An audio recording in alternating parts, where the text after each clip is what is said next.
Welcome back to Fantasy 1.0. On this episode, we're going to try to find the 2018 Aaron Judge. And yield for the apocalypse, yeah. It's the apocalypse, yeah.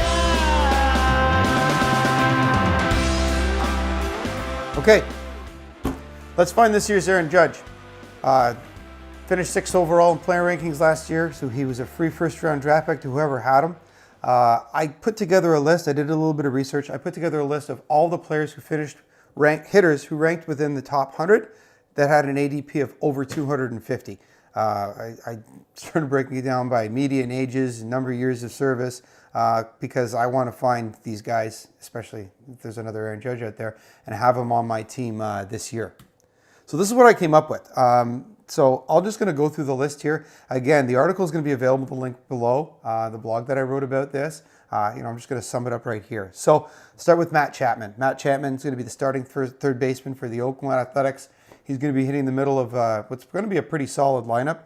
You can get him at 252. So again, all of these guys are after, these are the last couple of rounds of your draft. Pick these guys up, stash them on your bench. They might turn out to be something special. Malik Smith, he's going to be starting in the outfield in Tampa Bay, hopefully. He's likely going to swipe 30 to 40 bags. Randall Grichuk, he has the starting right field job in Toronto. It's his to lose. They're going to give him every opportunity to keep it. He hasn't sort of lived up to his potential yet in St. Louis, but he's going into a homer-friendly division and a hitter-friendly park in Toronto. Rayo Mondesi, that team, Kansas City, has been stripped of everyone. They just got Moose back for third base, but I could see them sliding Mondesi into, maybe somewhere in the middle infield, giving him a shot. This guy would likely be hitting at the top of the lineup, and if he did what he did in last year's half season in AAA, then look out in the majors. And look up his AAA stats as well, and you'll see what I'm talking about. Devin Travis gets hurt all the time. If he's not hurt, if he plays 130 games, he's likely going to be a top 10 second baseman. They project to have him at the top of the lineup, batting leadoff, and still a pretty decent lineup at Toronto. He's going at 307 overall. That's his ADP, so he's free. Gleyber Torres, number 2 ranked prospect in Major League Baseball. If he doesn't start the season in New York, then he's coming up in June at the latest. If you've got a bench, stash him on it because he's got a lot of tools. He's healthy. He's ready to go. I think he's going to be playing the most games at second base for New York this year. Nick Senzel, another guy I really like. So Cincinnati, hitter-friendly park. They have him taking reps at third and short in spring training. He looks awesome. So I've watched him play a little bit. He's got all the tools. He's, I think, another guy that if he doesn't start the year on the team, he's going to come up early in the season and he's going to displace Jose Peraza. He's going to send him straight to the bench and he's going to be starting. Again, pick him up in your last round or keep an eye on waivers, but that's a guy you need to have on your team.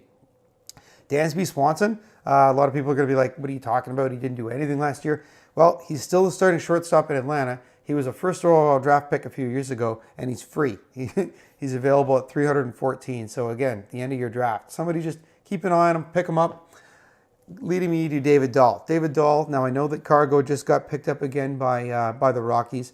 The outfield's pretty full. But David Dahl, if he can get out there and sort of, chisel his way into a starting job in Colorado, then the sky's the limit. And again, another guy that's free. So keep an eye out for these guys. Again, these are the people that you need to be targeting at the end of your drafts or keeping a sharp eye out for on waivers because you hit gold with 1 or 2 of these and there's a really good chance that these guys are going to sort of take you over the top and help you win your championship. So there you go. Good luck. So you can view the link of this article below, like I mentioned before, and that article is available at www.fantasy1.0.com. Like this channel, subscribe to this channel, make a comment. If you have any questions, you can reach out to us on Twitter at fantasy1.0 as well. Put your seatbelt on and yield. It's the apocalypse.